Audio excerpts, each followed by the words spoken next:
ప్రభుత్వాలు కూడా కొన్ని సందర్భంలో చేయలేని పనులను బాబా గారు బాబా ట్రస్ట్ ప్రజలకు సేవలను అందించడం జరిగింది.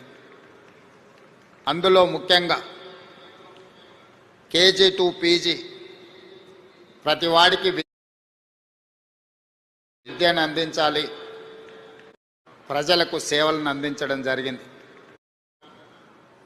ప్రభుత్వాలు కూడా కొన్ని సందర్భంలో చేయలేని పనులను బాబా గారు బాబా ట్రస్ట్ ప్రజలకు సేవలను అందించడం జరిగింది.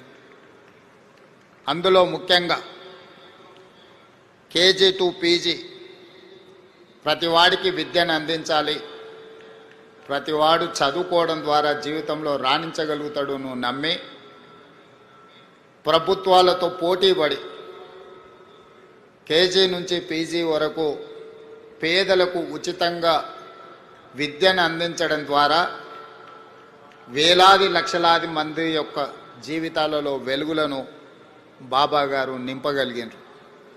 అదేవిధంగా వైద్యం, ప్రభుత్వాలు అందించిన పేదలకు వైద్యం సరిపోనప్పుడు బాబా గారు వాళ్ళను లక్షలాది మందిని బ్రతికించడం ద్వారా ప్రాణమిచ్చే దేవుడితో సమానంగా వాళ్ళని బ్రతికించి ప్రజలలో దేవుడుగా ఈనాడు కొలవబడుతున్నాడు బాబా.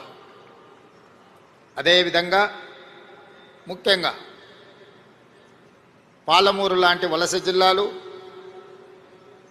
కరువు కాటకాలతో పునారెల్లుతున్న అనంతపూర్ లాంటి ప్రాంతాలకు ఆనాడు చంద్రబాబు నాయుడు గారు ముఖ్యమంత్రి ఉన్నప్పుడు ప్రభుత్వాలే తాగునీటిని ఏర్పాటు చేయలేని సందర్భంలో బాబా ట్రస్ట్ ద్వారా నా సొంత జిల్లా అయిన పాలమూరులో ప్రజల యొక్క దాహార్తిని తీర్చడమే కాదు, ఈ పుట్టపర్తి ప్రాంతం ఉన్న అనంతపూర్ జిల్లాకు కూడా ప్రత్యేకంగా తాగునీటి వసతులను ఏర్పాటు చేయడమే కాకుండా తెలంగాణ ఆంధ్రప్రదేశ్ ప్రాంతాలే కాదు తమిళనాడు కూడా తాగునీటి సమస్యను పరిష్కరించడానికి బాబా తన సేవలను విస్తృతపరిచి ఈనాడు వారు మనందరి మనసుల్లో దేవుడుగా శాశ్వతమైన స్థానాన్ని ఏర్పాటు చేసుకున్నారు.